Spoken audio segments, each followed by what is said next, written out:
responses. So I will go straight into the questions. The first question we have today is from Mr. Tariq Kosa, Director of the Center for Governance Research, Pakistan. Mr. Kosa. Madam Executive Director, good morning and Assalamu alaikum. Here's my question. What, in your view, are the significant contributions of the civil society engagement strategy since the last Conference of Parties in 2022? What are your key recommendations for both the states and civil society to forge a stronger and meaningful partnership against transnational organized crimes in general and newly emerging threats like cybercrime and environmental crimes?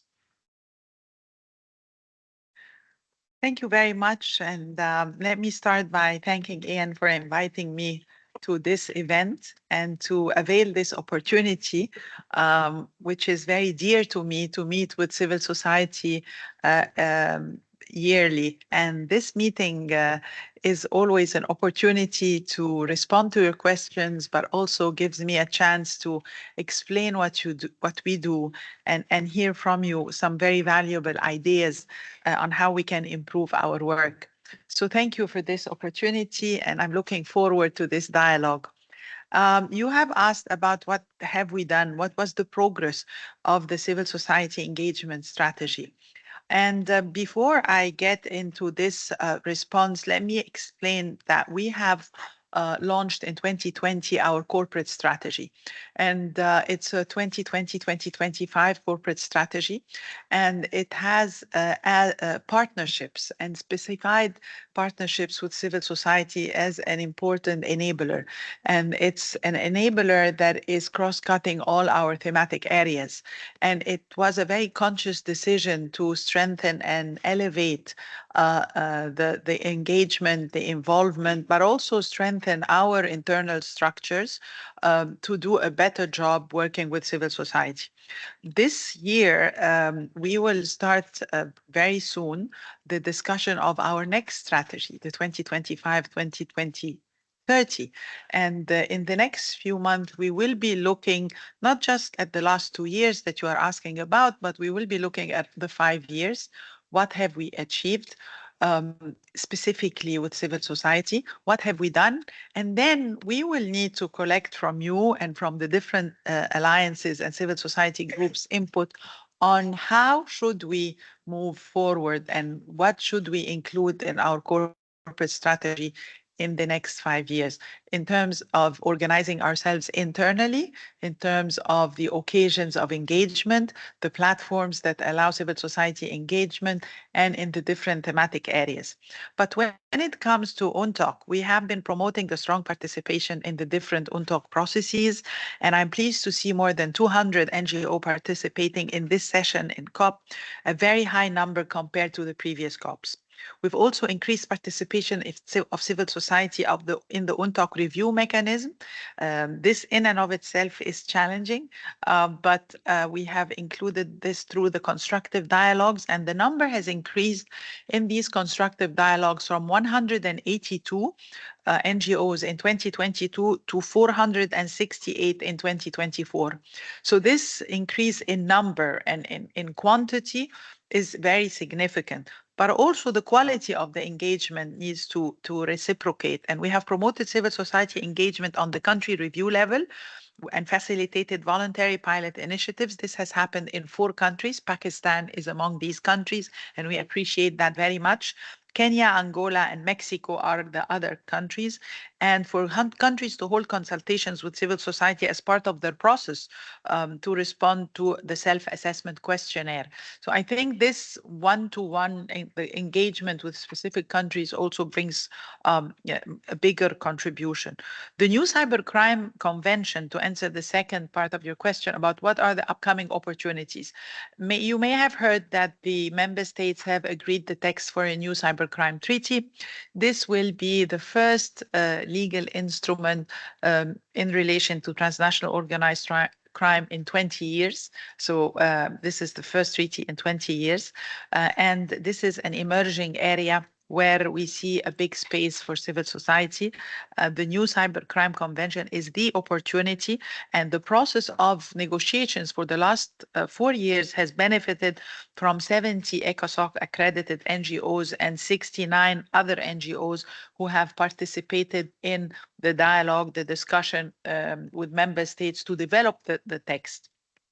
So civil society was part of the journey in the last 4 years of developing the Cybercrime Treaty text.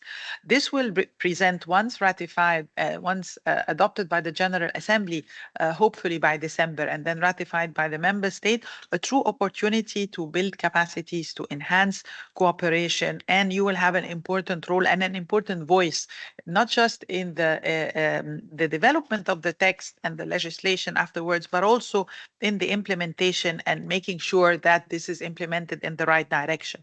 On crimes that affect the environment, another emerging crime, an area that I hope our next strategy will focus on, I see a bigger role to strengthen a bigger role for civil society and space to strengthen cooperation, including at the local level, conducting joint assessments, gathering data from the ground, raising awareness of local communities, all with the purpose of enhancing early warning systems for crimes that affect the environment.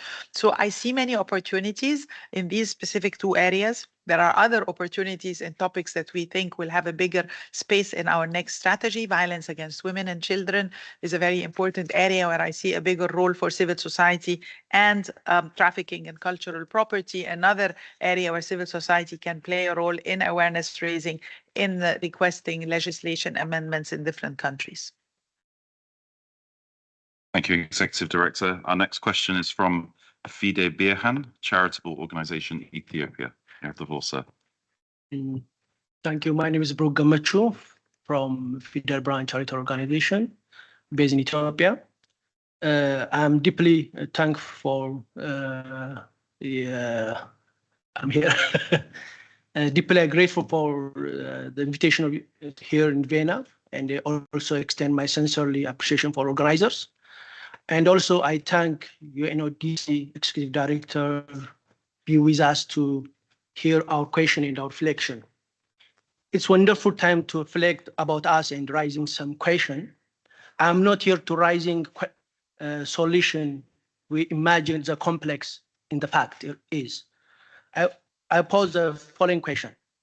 In the context of civil society engagement with the work of UNODC, how does UNODC envision strengthening the partnership and the collaboration with UN NGOs and civil society organizations to enhance the effectiveness of global initiatives in the criminal prevention, criminal justice, and anti-corruption efforts? Additionally, how can UNODC further empower civil society actors to collaborate meaningful to the achievement of sharing goal and objective in the field of criminal justice and criminal prevention on the international scale? Thank you. Thank you very much for this question. I think it builds on the previous one and is related to it, which is again asking about the space and opportunities for engagement of civil society. As I have said, 2 very concrete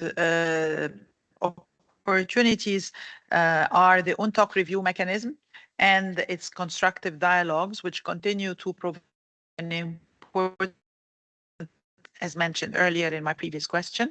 And we are here to facilitate this engagement and to support you in this dialogue. We're also promoting civil society engagement in the UNTOC, the Convention Against Corruption, another important convention with a review mechanism. And 98% of state parties have engaged civil society in their country visits in the 2nd review cycle.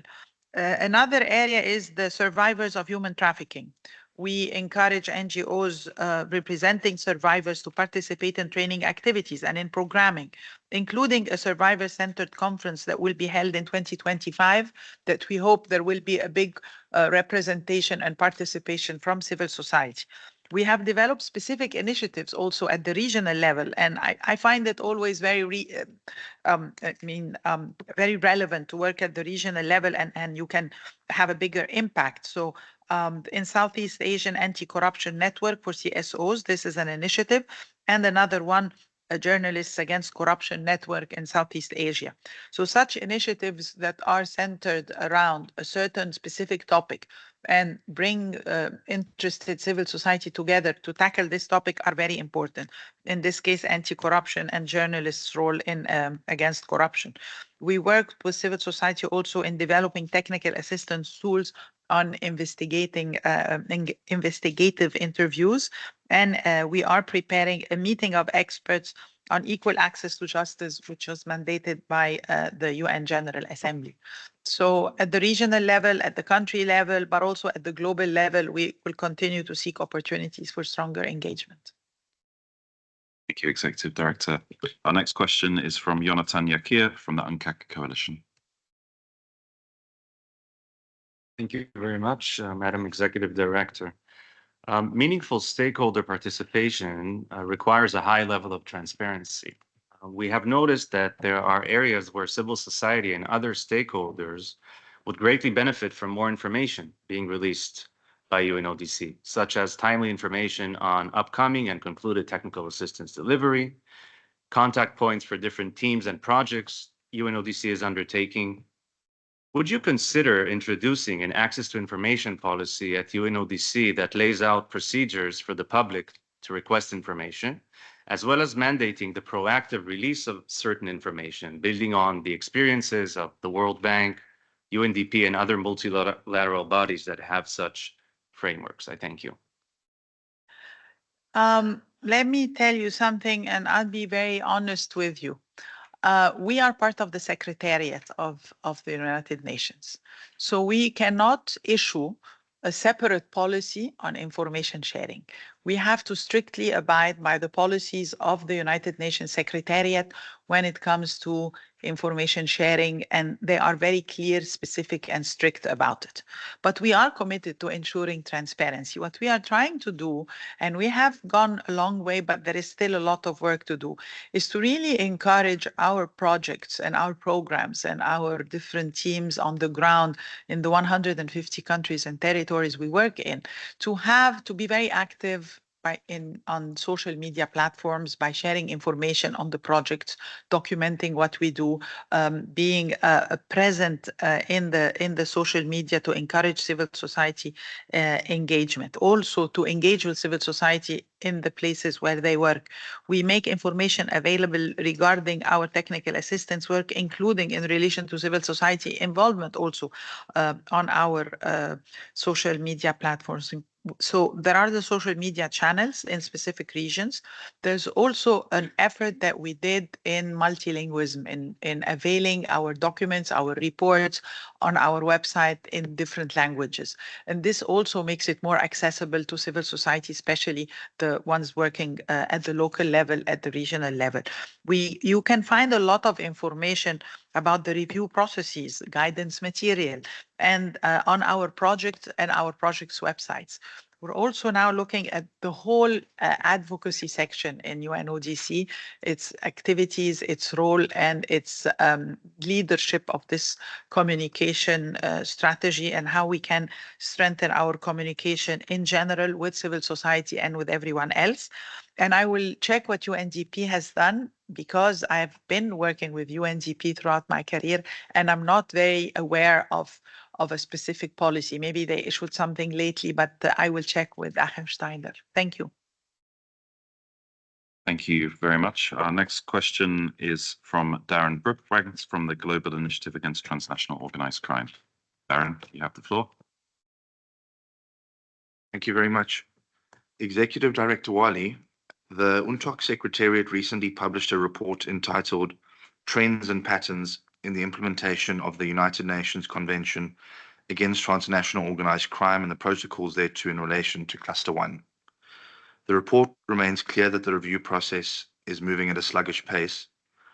With the trends and patterns that the UNTOC Secretariats have now identified, what tangible actions are the UNODC going to do to expedite the process of the review mechanism? Thank you very much. Thank you very much for this question. It's very true. I agree with you that it has been a slow process, but you need to understand the nature of this process. This is a process that is intergovernmental, which means it is led by state parties. We are acting as the secretariat facilitating the process. So when I look back at my last 4 years here, we started, my first 2 years were COVID. So a review mechanism during COVID was not the easiest thing to do because it involves travel, engagement, and dialogue where this was impossible physically during COVID times. Then the world was,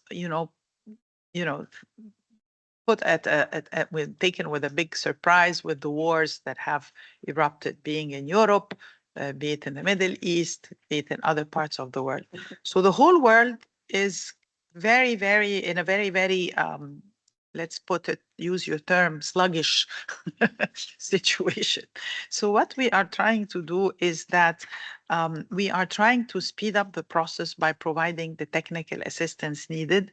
And of course, we cannot deny that the level of engagement so far has been increasing, hasn't been at the speed that we would like to see. There is 189 parties taking part in the review process. 84 country reviews are already in progress. So it's not a huge number. It represents a 31% increase, though, from the previous COP. So there is an increase of 31%.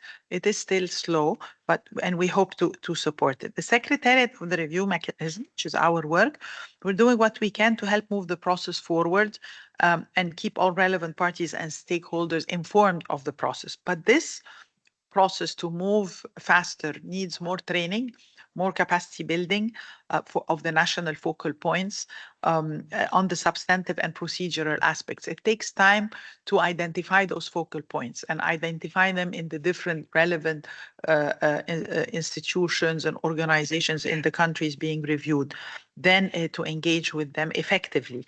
And we also provide briefings on the status of the mechanism, including the mechanism financial requirements, because this is a mechanism that requires funding. And as you all know, we rely entirely on extra budgetary fund, and we need financial support from member states for the mechanism so that we can continue to provide the needed assessments and expedite the process.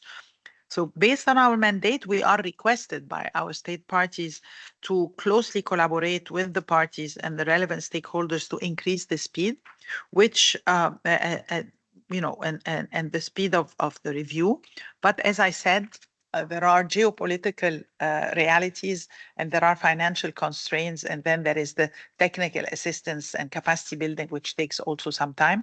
We are moving in the right direction, but we're moving slowly. I agree with you, and we're happy to receive any additional ideas to make it go faster. Thank you very much, Executive Director. Question 5 is going to be read by Lisa Kosonen from Bureau Happold Limited at the back of the room. Good morning. I will be asking this question on behalf of Save the Future of Children Initiative from Nigeria. My question is, what is UNODC doing to foster NGO participation in countries' review processes? Again, this is building on the previous question. We continuously advocate for CSOs to participate in the processes, and we also advocate for providing information on briefings on how the convention and the mechanism call for multi-stakeholder engagement. The constructive dialogues, as I have mentioned, are there to promote and foster more active and meaningful participation of civil society. Implementing the voluntary pilot initiatives in some countries to promote civil society engagement is one way. Make relevant information related to the review mechanism available to civil society, including on the country profile pages. Provide the technical assistance and the capacity building, not just for the member states and the focal points for the review mechanism, but also for civil society, along with government experts, to ensure this meaningful engagement in the process. So again, while this is a state-led process, we are keen on seeing more civil society. And I think gradually member states are realizing that the voice of civil society in the review mechanism is very useful. Okay,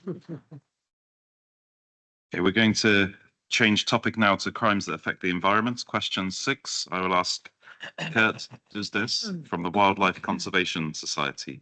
You have the floor, sir. Thank you, Madam Executive Director. Considering the growing impact of environmental crimes in our ecosystems and climate, what opportunities do you see for UNODC to increase synergies with other international fora and instruments, such as UNFCCC and CITES, to strengthen effort in addressing these interrelated changes? Thank you. Thank you very much. The crimes against the environment are emerging. They have been there for some time, but the realization of their impact is greater and greater every day. And we have contributed to that. I am a strong believer that we need to play a strong role in stopping the crimes against the environment, in ending impunity, and in supporting the judicial sector in different countries, the whole judicial system, to address these crimes. So I see for ourselves a role for UNODC in addressing crimes that are against the environment. And I believe that our role complements other entities' roles. So I have just met actually in New York during the UNGA week with the head of the UNFCCC. I meet regularly with Inger Anderson, the head of UNEP.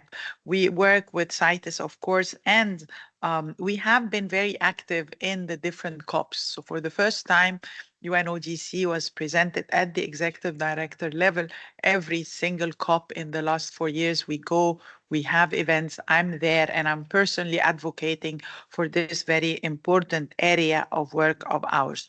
So let me tell you that COP29 is an important opportunity to integrate criminal justice responses into the climate agenda.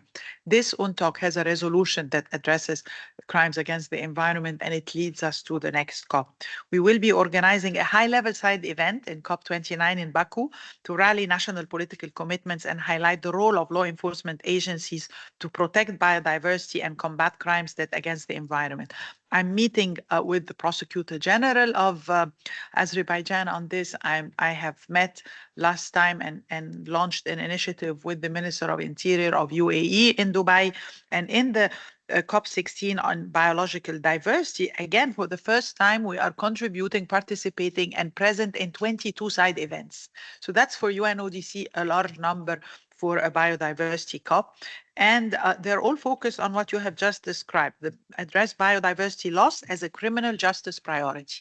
And we're very focused. We don't speak about climate change at large. We don't encroach on other entities' mandates. We're focused on crimes that are affecting livelihoods, that are affecting biodiversity, pollution in marine routes and fisheries, deforestation, trafficking of wildlife, very specific areas, but we see them as very important areas of our work. So in COP16 on biological diversity in Colombia, we're very present. In COP29, I am personally going and leading 2 events there, among other events. And the UNTOC provides a strong framework for tackling such crimes that affect the environment. And this is one of the areas where I see civil society play a very important role. Actually, civil society was ahead of governments in all countries in raising the red flag about crimes that affect the environment. And we're very grateful to civil society for that. Thank you, Executive Director. I would like to briefly point out actually that Wildlife Conservation Society, who asked the question, have brought an indigenous leader from Honduras to the COP, which you mentioned the high numbers of civil society. I believe this is the first time, along with Amazon Watch and UNTOC, you have indigenous leaders from Peru, Wildlife Conservation Society from Honduras. So I think it's worth recognizing that moment. I just want to also add to this, since you have mentioned the very important civil society organizations, that our contribution in the Baku COP is not just for this COP, but it's to start very early on a discussion with indigenous societies, with Brazil, who's hosting the next COP. We're working in the Amazon region. We are working in Brazil, we're working in Colombia, we're working in Peru. We're working throughout Latin America to address deforestation and crimes against the environment in different shapes and forms. And our dialogue with civil society there is going to be very important. And I hope we start very early from this COP onto the next one, a year long of activities with civil society, and our offices in Brazil and Colombia will be leading those. Thank you very much for that.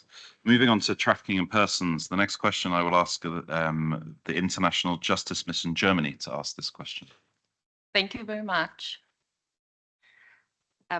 Ms. Gada Woolley, what are UNODC priorities in improving the response of criminal justice system to human trafficking, specifically in ensuring that survivors receive justice and protection without facing re-victimization? Thank you. Victim-centered approaches are on the top of our priorities. So victim-centered approaches, be it in human trafficking, the victims of human trafficking, or also the victims of terrorism. So, and in both areas, we see victims are a very important target group that we need to work with. Every victim or survivor deserves free legal aid and their full procedural rights. We are advocating and working on them to access the support of justice and help they need. I have launched a new global program to consolidate our work against human trafficking with a stronger emphasis on victim-centered responses. In 2025, we will hold a conference here in Vienna that will bring together the survivors and the first responders, and I hope that civil society also will be present, because supporting victims is one of those areas where civil society can play a much bigger role, and they are closer on the ground to the victims, and victims will feel more comfortable dealing with civil society representative than dealing with people from the criminal justice system. We're also encouraging governments to establish criminal justice and assistance standards that protect trafficking victims from being punished or prosecuted for crimes they were forced to commit as a result of their exploitation, because these people are victims, not criminals. And I was in an event in New York with Amy Pope, the head of IOM, and Filippo Grandi, the head of UNHCR, and all three of us were advocating for treatment of those who are engaged in illegal migration, those who become victims of human trafficking, to be treated as victims of a complex crime, not just as criminals or as a part of this crime. So specifically, when it comes to interviewing suspects, witnesses, and victims of trafficking, we're pushing to move away from coercive interrogations and focus on interviewing that builds rapport to better identify victims early and prevent wrongful arrests and accusations. It's equally important that criminal proceedings are trauma-informed and responsive to gender and age. So those victims of human trafficking and survivors can be women, but can also be children. And in the case of children, they definitely need a different treatment, and they need to be supported in a different way. And here, the role of specialized NGOs and NGOs with experts on the matter is very important. So we are very keen on ensuring that laws, policies, and practices treat children in exploitative situation as victims and provide them with all the needed protection. Executive Director. Our next question on a related topic is from Victim Support Europe. Thank you, Executive Director. How can we mainstream gender perspectives into the analysis of human trafficking and migrant smuggling? And how can we engage more criminal justice practitioners to look deeper into the indicators like age, gender, sex that intersect and lead communities to participate in trafficking and smuggling? Thank you very much. My response will be more general. Every time you want to mainstream gender perspective in any topic, you need to start with data. And the data has to be segregated, and the data has to be reliable. The data has to be complete, has to be accurate. So I think it's very important to have, to understand the phenomenon and to collect and gather and then disseminate gender desegregated data, because governments and society at large respond when they see the numbers and when they see the segregated data. So we cannot speak about the victims as a whole, but we have to speak about women victims, male victims, and desegregate the data. Unfortunately, women continue to be underrepresented in the criminal justice sector. So also at the receiving end, you need more women in police, you need more women prosecutors, you need more women justice. So at the receiving end, we need to see more women representation in the criminal justice sector to be supportive to this whole gender mainstreaming policy.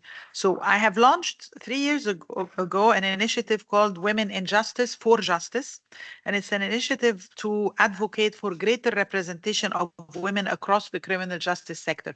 We bring here to Vienna every year on March 11 the prosecutors and judges who address these cases who are women or who have supported women inclusion and women participation. So there could also be males who have had a role in that.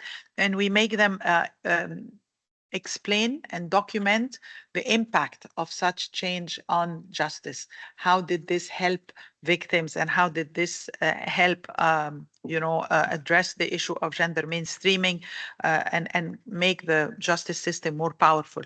We have established several networks to promote women in law enforcement. So you have to collect data on the victims and disseminate it. You have to have more women in the justice sectors, but also when you bring those women to the justice sector, you can empower them by providing them with training, with capacity building, with information, and linking them in networks. So we have created a number of networks. In November 2023, we launched the Network of Women in Law and Policy Against Organized Crime in West and Central Africa, which brings women criminal justice officers together. It's a powerful tool to increase their engagement and support gender and human rights-based responses against organized crime. We also empower the women criminal justice practitioners to exchange their experiences and the challenges they are facing and the lessons learned through many networks for criminal justice practitioners. So data being a powerful tool. When recruiting, we encourage countries to recruit from the less represented gender. Training and mobility of female criminal justice practitioners are very important. And our flagship report on trafficking in persons also gathers and analyzes global trends related to human trafficking based on disaggregated data. So if you look at any global report that we issue, you will find that we are presenting the data in a segregated way. Thank you. Thank you. We're going to move back to the topic of technology and cybercrime now. Set Free to Thrive, Kenya, you have the floor. My name is Lilian Nyangasi from Set Free to Thrive, and my question is, how is the UNODC addressing the increasing challenge of organized cybercrime, particularly in ensuring that developing countries have the resources and capacity to combat this evolving threat? Thank you very much. So we have had for the last 11 years our global cybercrime program providing support to a number of countries and sending advisors to Africa, Latin America, and Asia working under this program. These advisors were providing technical assistance and support to the countries in the area of cybercrime. However, we are now looking forward to the General Assembly adoption of the new cybercrime treaty. If this takes place, and we hope it will, before the end of the year, it will create a big opportunity, as I said, to avail more tools, more resources to support member states, especially in the global south, where this is more needed than anywhere else. We have supported already 65 countries and trained 6,678 criminal justice officials in preventing and detecting and investigating and prosecuting cybercrime, including cybercrime-enabled crimes, only in 2023. So every year, our cybercrime global program has supported the training, the capacity building of thousands of practitioners in a number of countries. But with the new treaty, I think the treaty will be a framework that will facilitate international cooperation, including by connecting specialized units to international cybercrime networks. We will work also with other organizations, networks like Interpol's 24/7 network for international child sexual exploitation database and other databases. The new convention, if adopted, will provide states with additional tools to cooperate fully and efficiently. It will also require that legislation is amended, that parliaments understand more about the treaty and how to address it, that civil society organizations, especially, the specialized one, play a bigger role.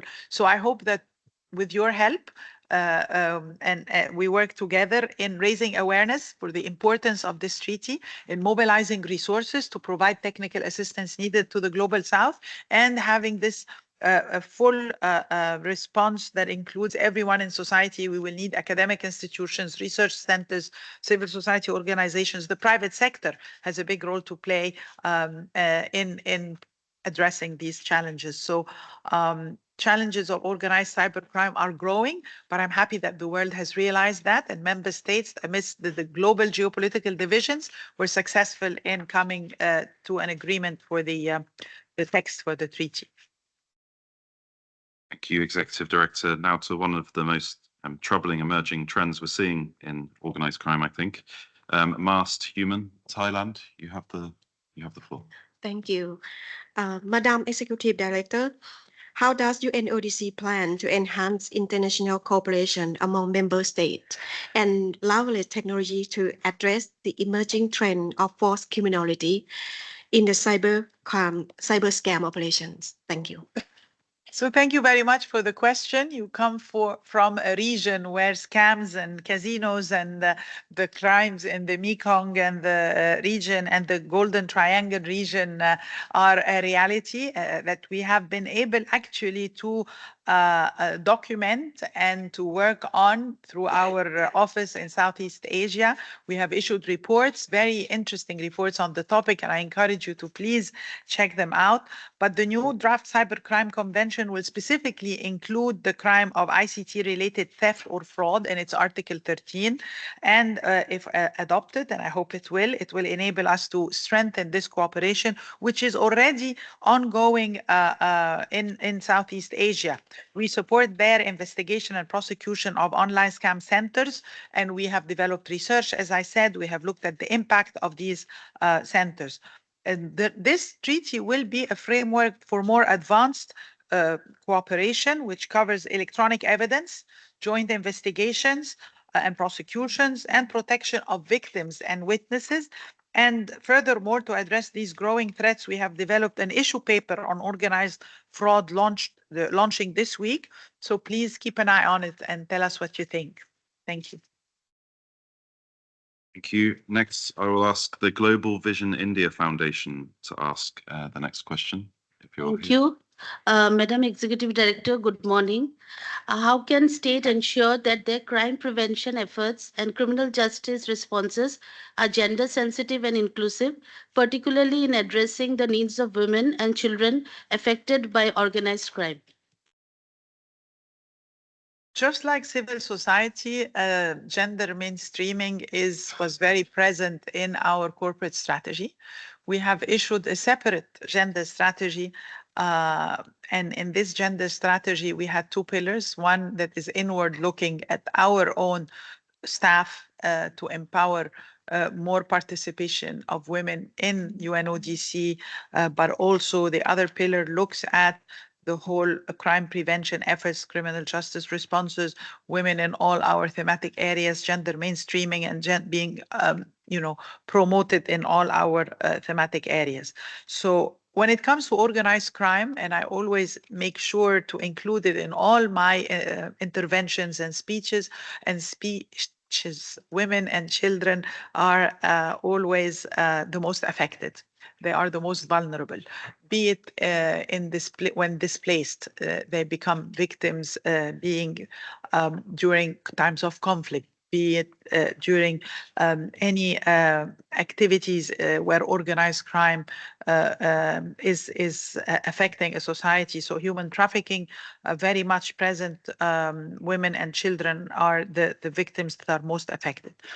What we promote is that states should invest in comprehensive crime prevention and criminal justice responses, prioritize action to counter violence against women in general and violence against children, and invest sufficient resources towards these. And we have been working with the SRSG on addressing violence against children. Ensuring gender responsive access to justice. Again, I will refer to the initiative of More Women in Justice, ensuring that the systems themselves and especially prisons can meet the specific needs of women and children. And next week, I'm traveling and I will be visiting courtrooms that UNODC has helped change and restructure so that women victims and women witnesses are protected in a courtroom where they feel safe and they have a safe space to speak up. So inclusive justice institutions where women are equally represented. Yesterday, I attended a very important side event. I don't know if you have been there, but it was a very interesting side event on the experience of the Philippines. Actually, they have shared some very interesting experiences. So working in prisons, working with the criminal justice sector, raising awareness. And aside from that, in general, if you want to protect women from organized crime or from other, threats, investing in women's and girls' education, economic empowerment, awareness, so that they know their rights and they know where to go to seek help, and having very attentive civil society organizations that are sensitive to the needs of women in every society is very important. Global programs on crime prevention and criminal justice are working on initiatives like in-depth femicide reviews, evidence-based crime prevention strategies, changing laws and attitudes of criminal justice professionals to refrain from penalizing women victims of human trafficking, and promote non-custodial measures that consider the circumstances of women arrested for drug offenses and gender-responsive access to legal aid for women. So these are just some of the initiatives. But this topic is very close to my heart, obviously, and we have been working very attentively towards achieving it. Thank you. Question 12 will be read by the Wildlife Justice Commission. Thank you. So I'm asking this question on behalf of the Organization for Agro-Pastoral Promotion and Development in Congo, the OPADEC. And the question is, the Democratic Republic of Congo remains one of the countries most affected by transnational organized crimes, including trafficking of refugees, especially women and children, illegal exploitation and trafficking of minerals, rare animal and plant species in national parks, and trafficking of firearms used by various armed groups, including terrorist groups classified among the most active in Africa. What is UNODC doing to address these issues in the DRC? Not enough. You name it. You have very eloquently described what's happening in DRC. It's heartbreaking. And I don't have enough resources to do the work that I would love to see taking place there. We have been working on a number of joint programs with the UN country team, with MONUSCO, focusing on provinces of conflict. But as you know, MONUSCO has recently withdrawn from South Kivu. We're engaged in a series of training activities on wildlife preservation, working closely with UNMAS. I have sent a very senior mission to DRC to listen to their needs, which we know, but we lack resources, and unfortunately, DRC has not been benefiting from enough and adequate donor attention. It's a very, very important place where a lot of organized criminal activities and atrocities are victimizing women, children, communities. And I hope that next year when we meet, I can tell you a very positive story, because we're working on a number of initiatives. So wish us luck and support our work in DRC. Thank you. I know we're quickly approaching the end of the hour, Executive Director. There are two questions left. The question 13, actually, I can't see the Antiquities Coalition here, so I'd propose that we move to the last one. Number 14, United Unity Environmental Rescue Organization. You have the floor. Thank you, Madam Executive Director. My name is Ekemini Omo. I'll be asking this question on behalf of United Unity Environmental Rescue Organization in Nigeria. So the question goes, how can we address the root causes of organized crime, such as poverty, lack of education, and unemployment in our community-based initiatives? That's the question. Thank you very much. The root causes of organized crime indeed include education, lack of education, poverty, unemployment, but they also include inequality. They also are much more complex than that. They are rooted and very complex and have a regional nature. So the root causes of organized crime are worthy of a deeper analysis by all of us. I think that prevention is very important. I think that awareness is very important. So, criminality does not emerge in a vacuum. A stronger work on rule of law is very important, on more cohesive communities, more resilient communities, and more resilient individuals is very important. You see organized crime from Sweden to Rotterdam to Eastern Europe. You see it also in Africa. You see it on the rise in Latin America. But indeed, wherever you have youth, wherever you have frustrations, inequality, lack of hope for the future, you see organized crime thriving. But there are other reasons as well. I think civil society can play a pivotal role in prevention and in complementing the law enforcement and the criminal justice efforts. So there is the prevention side where you want to protect and prevent individuals and societies, but you also want to end impunity and support the role of law enforcement. And we need to work on both sides. Possible entry points for civil society could include working on availing opportunities for youth to be part of something that brings them hope, that brings them income, that brings them education. So paying attention to youth needs and engaging with them and listening to their frustrations and creating this safe space for youth so that they don't go and be part of a group or a gang that provides them what they need in terms of recognition of and feeling of being part of something. So civil society can play a role in paying attention to youth and working in alternative, sustainable, and innovative livelihoods.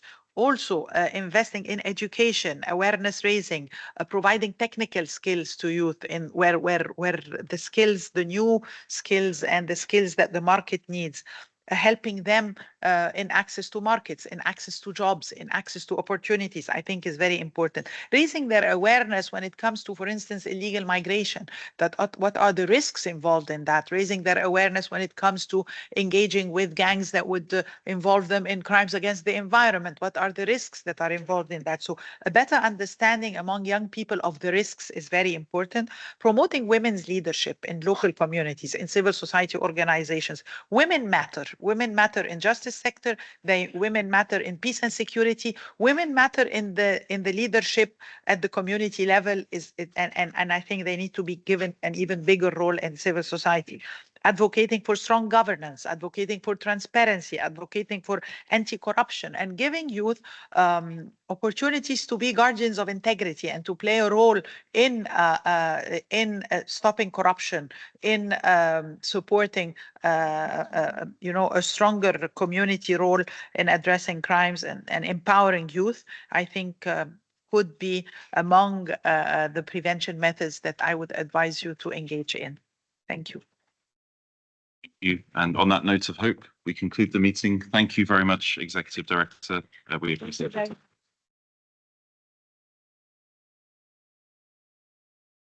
Keep coming and participating in larger numbers. Keep pushing us to do better and keep voicing your concerns very loudly so that we do better. Thank you very much.